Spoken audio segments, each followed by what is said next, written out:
샬럿의 비밀. 샬럿은 보육원의 저녁 식사가 끝나기 무섭게 북서쪽으로 난 울타리를 향해 달렸다. 거긴 군데군데 구멍이 뚫려 있었고 그건 남동쪽 울타리도 매한가지였지만 보육원 시설은 열악하기 짝이 없으니까. 아래쪽 구멍은 티타임을 가진 후에나 놀기 좋았고 위쪽에 비하면 재미있다고 말할 만한 수준이 아니었다. 다른 아이들이 눈치채지 못하도록 샬럿은 최대한 빨리 뛰었다. 샬럿은 보육원 친구들과 어울리는 것을 좋아했으며 그들 사이에서도 꽤 인기가 있는 편이었다. 하지만 어떤 이유에선지 울타리 구멍만큼은 누구에게도 알리고 싶지 않았다. 다른 애들은 결코 이해하지 못할 테니까. 샬럿이 울타리에 난 구멍을 발견한 건 고작 일주일 전이었다. 지난 가을까지만 해도 없었던 것으로 봐서는 겨우내 울타리 위로 두두룩하게 쌓인 눈더미 때문인 것 같았다. 어느 화창한 봄날 앙증맞은 노란 수선화를 찾기 위해 보육원의 북서쪽 으슥한 곳을 살금살금 기어가던 샬럿은 가지를 축 늘어뜨린 거대한 나무 아래쪽 울타리가 부서져 있는 것을 발견했다. 그곳에서는 울창한 숲을 향해 구불구불하게 뻗어있는 오솔길이 보였다.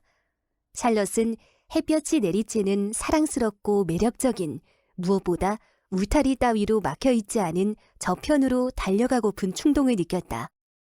하지만 그것은 보육원의 규칙에 어긋나는 일이었다. 규율 같은 건 끔찍이도 싫어하는 샬럿이었지만 여태껏 그것을 어긴 적은 없었다. 건너편의 세계를 방랑하고픈 마음을 겨우 억누른 샬럿은 길게 한숨을 쉬며 수선화가 흐드러지게 피어있는 바닥에 주저앉아 아쉬운 대로 구멍 사이로 눈을 들이대고 벽돌담이나 열맞춰 걷는 일, 빡빡한 규칙 따위는 없을 저쪽 세상을 뚫어지게 응시했다. 그러던 중 샬럿은 푸른 눈의 예쁜 여자가 오솔길을 걷는 모습을 보게 되었다. 단 한 번도 본 적 없는 그녀가 누구인지 어떤 사람인지 전혀 알 길이 없었지만 샬럿은 여자를 처음 본 순간부터 그렇게 불렀다. 그녀는 눈에 띄게 예뻤는데 아름다운 파란색 눈은 대개 그런 외모를 지닌 사람들이 가질 법한 유쾌함이나 명랑한 대신 슬픔으로 가득 차 있었다. 적어도 샬롯은 그렇게 느꼈고 한 번이라도 그녀를 웃게 만들 수 있다면 얼마나 좋을까 하고 생각했다. 게다가 여자는 금발머리였고 고운 볼은 분홍빛으로 물들어 있었다. 쥐색 머리털에 주근깨 투성이 얼굴을 가진 샬럿에게 금발과 장밋빛 피부는 동경의 대상이었다. 하지만 그녀가 입은 까만색 옷은 샬럿이 몹시 싫어하는 옷이었는데 그 이유는 보육원장이 늘 입는 옷이 까만색인데다 단언컨대 원장은 샬럿이 좋아하는 사람이 아니었기 때문이다. 푸른 눈의 예쁜 여자가 시야에서 사라지자 샬럿은 길게 한숨을 쉬었다. 만일 내가 엄마를 고를 수 있다면 바로 저런 사람을 택할 텐데. 샬럿은 혼자 중얼거렸다. 때때로 좋은 일은 한꺼번에 찾아오기도 하는데 보육원의 샬럿에게도 그러했다. 바로 그날 저녁, 이번에는 남동쪽 울타리에 난 구멍을 찾아냈고 그곳과 이어진 아름다운 정원을 발견한 것이다. 튤립과 수선화가 흐드러지게 피어 물결처럼 일렁이는 정원은 흰색과 보라색 나일락을 둘러심어 산 울타리를 만들었으며 구불구불하게 난 오솔길 위로는 꽃이 핀 나무가 그늘을 드리우고 있었다. 이렇게 아름다운 정원은 여태 꿈에서만 보아왔지 실제로 존재하리라고는 상상도 못했다. 늘 같은 자리에 있었는데 높은 판자 울타리에 막혀 보지 못했을 뿐이지만 보육원 근처에 이렇게 근사한 곳이 있을 줄이야. 샬럿이 혼잣말로 중얼거렸다. 지금까지 본 곳 중에 최고로 아름다워. 아, 저곳에 들어가 거닐고 싶어. 정말이지. 저기 아무도 살지 않는다면 말이야. 말할 것도 없이 그곳에는 누군가가 살고 있었는데 어떤 여자가 제멋대로 자란 어린 넝쿨을 정자 위쪽으로 올려놓으려고 애쓰는 모습이 샬럿의 눈에 들어왔다. 샬럿은 즉시 그녀에게 까만 눈의 키 큰 여자라는 이름을 붙였다. 푸른 눈의 여자만큼 젊거나 예쁘진 않아도 몹시 유쾌하고 다정해 보였다. 저런 사람이 내 이모라면 좋겠어. 샬럿은 생각했다. 엄마 말고. 오, 그래. 엄마보다는 이모가 좋겠어. 저런 이모가 있다면 근사할 것 같아. 맙소사, 세상에. 저 고양이 좀 봐. 샬럿은 고양이를 뚫어지게 쳐다보았다. 고양이들은 너무나 사랑스럽지만 보육원에서는 키울 수가 없었다. 얘네를 돌봐주는 보육원 같은 곳이 있다면 버려진 고양이는 없겠지. 키 큰 여자의 고양이는 꼬리를 빳빳이 세우고 있었는데 우아한 줄무늬에 커다란 몸집의 털복숭이였다. 온몸으로 잘생긴 고양이임을 드러내고 있기에 샬럿 역시 그렇게 부르기로 했다. 윤기가 좌르르 흐르는 털을 만져보고 싶어 손이 근질근질했지만 단호하게 마음을 접었다. 이러면 안 된다는 거 잘 알잖아. 샬럿은 원망스레 말했다. 그렇게 원해도 소용없다고, 샬럿 터너. 이곳 정원과 잘생긴 고양이를 볼 수 있다는 사실에 감사해야 해. 키 큰 여자가 고양이를 데리고 정원 위쪽의 으리으리한 집에 들어가는 모습을 지켜보던 샬럿은 옅은 한숨을 내쉰 뒤 벚나무 사이로 난 길을 통해 보육원 아이들이 놀고 있는 운동장으로 돌아왔다. 하지만 어찌된 일인지 아이들이 하는 게임은 멋진 울타리 구멍에 비하면 시시하게만 느껴졌다. 매일 오후 1시쯤 예쁜 여자가 북서쪽 울타리 옆을 지나간다는 사실을 알아내기까지 그리 오랜 시간이 걸리지 않았다. 그 시간대 말고는 샬럿이 자유롭게 밖에 나올 수 있는 시간을 고려할 때 그녀의 모습을 볼 수 없었다. 키 큰 여자가 잘생긴 고양이를 데리고 정원에 나와 가지치기를 하거나 꽃을 다듬는 일을 하는 건 오후 5시였다. 샬럿은 가능한 한 시간에 맞춰 꼬박꼬박 울타리 너머를 엿보았고 두 여자를 생각하며 상상의 나래를 펼쳤다. 하지만 보육원의 다른 아이들은 샬럿이 일상에 흥미를 잃었다고 생각했고 보육원장은 딴 데 정신이 팔린 듯한 샬럿에게 유황당수를 처방했다. 다른 일에도 그러하듯 샬럿은 순순히 약을 먹었다. 보육원 아이들이라면 응당 그래야 하는 것이다. 만일 푸른 눈의 예쁜 여자가 내 엄마였다면 끔찍한 약 나부랭이는 못 먹게 했을 거야. 샬럿이 한숨을 내쉬었다. 검은 눈의 키 큰 여자도 그런 짓은 못할걸? 아냐, 어쩌면 할 수도 있어. 이모들은 엄마들과는 다르니까. 있잖아. 매기 브런트가 샬럿에게 다가와 말을 걸었다. 니지 파커가 입양될 거라는 소식 들었어? 어떤 여자가 그 애를 데려간대. 우와! 샬럿은 탄성을 터뜨렸다. 보육원에서 입양이란 굉장한 일인 동시에 흔치 않은 일이었다. 정말 좋겠다. 그렇지. 진짜 멋지지? 매기가 부러운 듯 말을 이었다. 예쁜 얼굴과 곱슬곱슬한 머리 때문에 니지가 선택됐대. 불공평해. 샬럿은 옅은 한숨을 내쉬었다. 어느 누구도 칙칙한 머리털에 죽은 개 투성이인 나를 입양하려고 하지 않겠지. 그렇지만 너를 원하는 사람은 곧 나타날걸? 네 검은 머리카락은 정말 예쁘니까. 곱슬곱슬하지는 않잖아. 매기가 심드렁이 대꾸했다. 원장님은 밤에 머리카락을 돌돌 말고 자는 것도 용납하지 않을걸? 난 내가 리지였으면 좋겠어. 샬럿은 고개를 가로저었다. 난 아냐. 물론 나도 입양되기를 바라지만 다른 사람이 아닌 나 자신이 좋은걸? 비록 좀 못생겼더라도 말이야. 아름다운 누군가가 되기보다 쥐색머리에 죽은 개 투성이인 나로 살 테야. 그래도 리지가 부럽긴 해. 원장님은 다른 사람을 부러워하는 게 아주 끔찍한 일이라고 했지만. 리지를 향한 샬럿의 부러운 마음도 그리 오래가지 못했다. 바로 그날 점심시간에 북서쪽 울타리 구멍에서 깜짝 놀랄 만한 일이 있었기 때문이다. 샬럿은 자기가 몰래 쳐다보는 것을 예쁜 여자가 눈치채지 못하도록 무척 조심했는데 어쩐지 오늘은 예쁜 여자가 그곳을 지나 멀어지는 뒷모습까지 구멍에 몸을 기댄 채 목을 길게 빼고 내다본 것이다. 바로 그 순간 예쁜 여자가 뒤를 돌아보았고 보육원 울타리 쪽에서 자신을 바라보고 있는 쥐색 머리칼에 죽은 개 투성이인 여태껏 본 사람 중 제일 밝고 눈부시고 쾌활한 얼굴을 가진 소녀를 발견했다. 예쁜 여자는 가만히 걸어와 샬럿 앞에 멈춰서서 부드럽게 웃었다. 샬럿은 몹시 떨렸지만 용기를 내어 미소를 지어 보였다. 도망가려고 하는 거니? 예쁜 여자가 말을 건넸다. 이 얼마나 다정한 목소리인가. 상냥하고 부드러운 엄마의 목소리가 바로 이렇겠지. 아니요. 샬럿이 머리를 세차게 흔들며 말했다. 달아나고 싶지만 소용없어요. 어차피 갈 데도 없거든요. 어째서 도망치고 싶은데?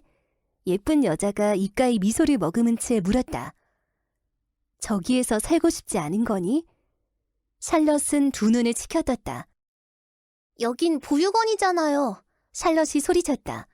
보육원에서 살고 싶어하는 사람은 아무도 없어요. 물론 고아들은 지낼 곳이 있다는 사실에 감사해야 하고 저도 물론 감사하게 생각해요.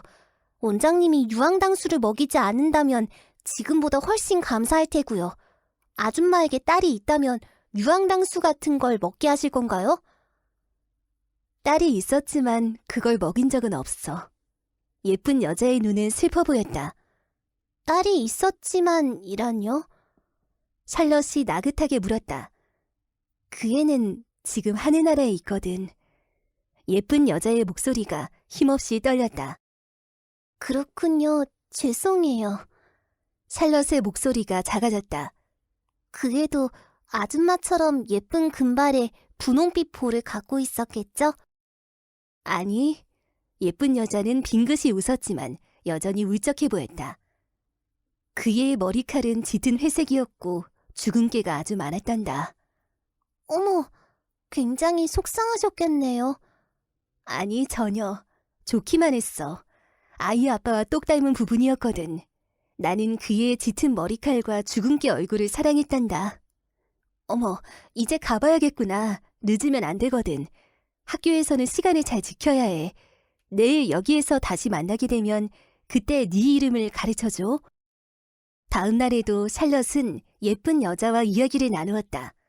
그들은 일주일 만에 둘도 없는 친구가 되었다. 어떻게 해야 예쁜 여자가 우는지 알아낸 샬럿은 잠자는 시간만 제외하고는 온통 예쁜 여자를 웃게 해줄 이야기를 생각했다.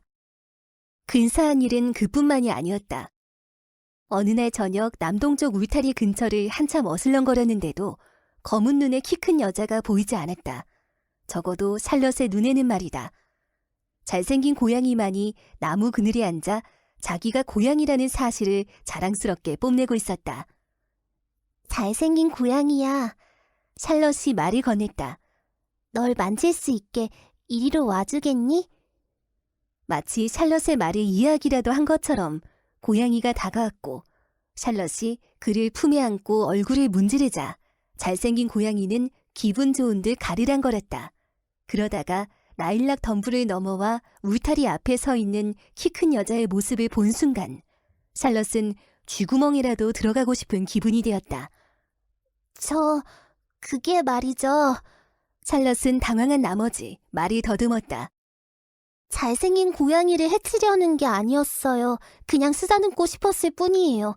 저는 고양이를 좋아하지만 보육원에서는 고양이를 키울 수가 없으니까요. 보육원에는 합리적인 원칙 같은 게 없다니까. 키 큰 여자가 쾌활하게 말을 건넸다. 어머나 저런. 아가야, 겁먹을 필요 없어. 언제든 와서 고양이를 만져도 돼. 네게 꽃을 주고 싶으니 이쪽으로 오렴. 고맙습니다. 하지만 무단 이탈은 안 돼요. 샬럿은 똑부러지는 아이였다. 꽃도 받지 않는 게 좋을 것 같아요. 원장님은 제게 이 꽃을 누구에게서 받았는지 물어보실 테고 그렇게 되면 울타리 구멍은 사라져버릴 게 틀림없거든요. 이곳이 폐쇄되면 어쩌나 조마조마해요. 조바심 속에 사는 건 몹시 괴롭답니다. 키 큰 여자는 유쾌하게 웃었다. 그래, 그럴 수도 있겠네. 그녀가 동의했다. 내겐 그런 경험이 없어서 몰랐어. 둘은 즐겁게 이야기를 나누었고 그날 이후 울타리 옆에서 잘생긴 고양이를 만지며 키 큰 여자와 수다를 떠는 것이 샬럿의 저녁 일과가 되었다. 아줌마는 저렇게 큰 집에 혼자 살아요? 하루는 샬럿이 궁금한 듯 물었다. 응, 혼자 살지. 키 큰 여자가 대답했다. 지금까지 늘 혼자였어요? 아니, 한때는 동생과 함께 살았어. 그에 관한 이야기는 하고 싶지 않구나. 샬럿, 동생 이야기는 더 이상 꺼내지 말아주렴. 그럴게요. 샬럿이 말했다. 어째서 사람들이 가족에 대해 이야기하는 것을 싫어하는지 이해가 가요. 릴리 미첼의 큰언니는 절도죄로 감옥에 갔어요. 그래서 릴리는 언니에 대한 얘기를 싫어하죠. 키 큰 여자는 샬럿의 말에 쓴웃음을 지었다. 내 동생은 뭘 훔친 게 아니야. 단지 내가 싫어하는 남자와 결혼했을 뿐이지. 술을 많이 마시는 남자였나요? 샬럿이 진지하게 물었다. 원장님은 노상 술에 취해 있는 남편 때문에 집을 뛰쳐나와 보육원으로 오게 되었다고 하셨거든요. 나 같으면 어떻게든 술 취한 남편을 참으며 살지 보육원에서 살지는 않을 텐데 말이에요. 술 문제는 없었어. 키 큰 여자가 침울한 표정을 지었다. 내 동생이 아까웠지. 그것뿐이야. 난 동생을 절대로 용서하지 않을 거라고 말했고 지금도 그 마음은 변하지 않았어. 제부는 이미 죽었고 결혼한 지 1년 만에. 동생은 지금 스스로 생계를 꾸리며 살아. 유쾌한 일상은 아닐걸. 그렇게 말한 적은 없지만 말이야. 있잖아 샬럿. 이 턴오버는 네 거야. 널 위해 만든 거란다. 먹어보고 맛이 어떤지 나한테 알려줘. 난 칭찬에 굶주렸거든. 나이 들고 칭찬 같은 걸 받아본 게 언제인지 기억도 안 나. 오직 고양이에게만 사랑받는 어른의 삶은 너무나 쓸쓸해, 샬럿. 누구에게도, 심지어는 고양이에게까지 사랑받지 못하는 어린이 인생도 그에 못지않게 쓸쓸하답니다. 샬럿은 한숨을 쉬며 아주 맛있게 턴오버를 먹었다. 그런 것 같구나. 키 큰 여자는 무슨 좋은 생각이 떠오르기라도 한 듯 싱그레 웃었다. 검은 눈의 키 큰 이모도 좋지만 내가 사랑하는 건 푸른 눈의 예쁜 이모야 하고 샬럿은 침대에 누워 생각했다. 키 큰 이모와 잘생긴 고양이가 함께 있을 때 더 즐거운 건 사실이지만 예쁜 이모와 함께 있으면 가슴이 두근거려. 우와, 예쁜 이모의 딸도 짙은 회색빛 머리카락을 갖고 있었다니 정말 근사해. 얼마 후에는 상상도 못했던 멋진 일이 일어났다. 일주일쯤 지나 예쁜 여자에게서 이런 말이 들은 것이다. 우리 집에서 나와 함께 살면 어떨까, 샬럿? 샬럿은 멍하니 그녀를 바라보았다. 진심이에요? 샬럿이 간신히 입을 열었다. 물론이지. 네가 나의 딸이 되어주었으면 좋겠어. 네가 원한다면 말이야. 난 가진 게 없어, 샬럿. 정말이지. 몹시 가난해. 하지만 우리 둘이 절약하며 산다면 이 정도의 어려움쯤은 서로 사랑하며 극복할 수 있을 거라 생각해. 어때? 아, 당연히 그래야죠. 샬럿이 힘차게 대답했다. 이게 꿈이 아니었으면 좋겠어요. 제가 너무너무 좋아하는 이모의 딸이 되다니 좋아 죽을 것 같아요. 잘됐다, 아가야. 내일 오후에 그리로 갈게. 토요일이지? 경건한 하루를 보내고 보육원 원장님을 만나 이야기하면 되겠어. 딸아, 우린 오붓한 시간을 함께 보낼 수 있을 거야. 좀 더 일찍 너를 알게 되었다면 좋았을 것을. 샬럿은 평소처럼 먹고 공부하고 놀면서 하루를 보냈지만 마음이 붕 떠 있었다. 마치 구름 위를 걷는 듯한 기분이었는데 이 모습을 본 원장은 유황당수보다 더 강력한 처방이 필요하다고 결론짓고 샬럿을 의사에게 데려가리라 마음먹었다. 하지만 샬럿이 의사를 만날 일은 없었는데 바로 그날 오후 어떤 여자가 와서 샬럿을 입양하고 싶다는 뜻을 내비친 것이다. 보육원장의 호출 소리에 샬럿은 흥분하여 한달음에 달려갔다. 하지만 방에 들어선 샬럿이 본 것은 원장과 검은 눈의 키 큰 여자뿐이었다. 주위를 두리번거리는 샬럿을 보며 원장이 말했다. 샬럿, 여기 계신 부인 허버트 씨께서 널 입양하고 싶어 하셔. 굉장한 일이니 감사하는 마음을 가지렴. 샬럿의 머리는 혼란스러웠다. 두 손을 꽉 움켜쥔 샬럿의 눈에는 어느새 눈물이 글썽거렸다. 키 큰 이모는 좋은 분이에요. 샬럿은 숨도 제대로 쉬지 못했다. 하지만 제가 사랑하는 건 예쁜 이모고 저는 그분의 딸이 되기로 약속했어요. 약속을 깰 수는 없어요. 그게 무슨 뚱딴지 같은 소리니? 당황한 원장이 겨우 입을 열었다. 바로 그때 예쁜 여자가 나타났다. 샬럿은 재빨리 달려가 그녀를 끌어안았다. 제발 제가 이모의 딸이라고 말해주세요. 샬럿이 간절히 애원했다. 저랑 먼저 약속한 건 이모라고 말해주세요. 키 큰 이모의 마음을 아프게 만들고 싶지 않아요. 저분은 정말 좋은 사람이니까요. 하지만 난 예쁜 이모의 딸이 되고 싶어요. 키 큰 여자를 쳐다보던 예쁜 여자의 얼굴이 붉어졌다. 키 큰 여자의 얼굴은 그와 반대로 몹시 창백해졌다. 보육원장은 안절부절 어쩔 줄을 몰랐다. 세상에 단 하나뿐인 자매인 허버트 씨와 본즈 씨가 벌써 몇 년째 말 한마디 하지 않고 지낸다는 사실은 그 일대에서 모르는 사람이 없었다. 본드 씨가 원장을 바라보며 입을 열었다. 제가 여기에 온 것은 이 아이를 입양하기 위해서예요. 죄송합니다. 원장이 말을 더듬었다. 허버트 씨가 먼저 오셔서 아이를 데려간다고 하셨고 이미 이야기는 끝났어요. 샬럿은 실망스러운 표정을 감추지 못했고 두 눈에 눈물이 고인 예쁜 여자는 키 큰 여자를 바라보며 입술을 바르르 떨었다. 내게서 이 아이를 빼앗지 마, 언니. 예쁜 여자가 간곡히 부탁했다. 샬럿은 꼭 내가 낳은 아이 같아. 난 외로워. 언니는 다른 아이들과도 잘 맞을 거야. 아니, 키 큰 여자가 퉁명스럽게 대꾸했다. 전혀 안 그래, 안나. 다른 애들은 싫어. 네가 왜 자식을 키우려고 하는지 물어봐도 될까? 혼자 생계를 꾸리기에도 벅찬 것으로 아는데. 그건 내 사정이야. 예쁜 여자가 목소리를 높였다. 키 큰 여자가 어깨를 으쓱 추어올렸다. 여전히 네 멋대로구나, 안나. 아가야, 네 의견은 어떠니? 둘 중 누구와 함께 가고 싶어? 잊지 마렴. 우리 집에는 네 동무가 되어줄 고양이도 있고 게다가 안나가 만드는 턴오버는 내 것의 반만큼도 맛있지 않을 거야. 잘 생각해봐, 샬럿. 저는 두 분 모두 좋아요. 샬럿이 말을 더듬거렸다. 가능하다면 두 분과 함께 살고 싶어요. 하지만 그럴 수 없다면 예쁜 이모를 따라가겠어요. 왜냐하면 먼저 약속을 했고 제가 처음으로 좋아한 이모니까요. 제일 좋기도 하고? 키 큰 여자가 물었다. 제일 좋고요. 키 큰 여자의 기분이 상할지도 모른다는 두려운 마음에도 샬럿은 진심을 전했다. 키 큰 이모는 그 다음으로 좋아요. 이모에게는 잘생긴 고양이가 있으니 아마 제가 덜 필요할 거예요. 고양이 한 마리가 인간의 공허감을 채워줄 수는 없지. 키 큰 여자의 목소리는 힘차고 단호했다. 쥐생 머리칼에 주근깨 투성인 소녀 말고는 누구도 채울 수 없어.